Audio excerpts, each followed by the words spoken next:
করার আগে তোমার একটা কথা বলি, আমারে কিছু জিজ্ঞেস করো না, আমি সব করেছি।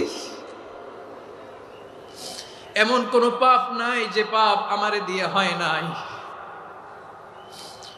তোমার রহমত দিয়ে তুমি জান্নাতে পাঠাবা, তোমার দয়ায় জান্নাতে যেতে চাই, আমল দিয়ে না। পারবেন বলতে?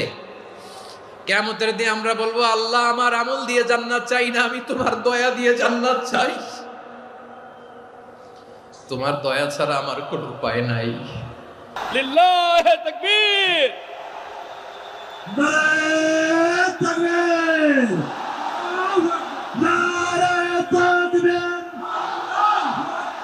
মিজানুর রহমান আদের সাহেবের আগমন পটুয়াখালীর পক্ষ থেকে। প্রিয় পটুয়াখালীবাসী, আপনারা কেমন আছেন সবাই? আমি তো দেখলাম যে গতকালই এসে আপনারা বসেছিলেন।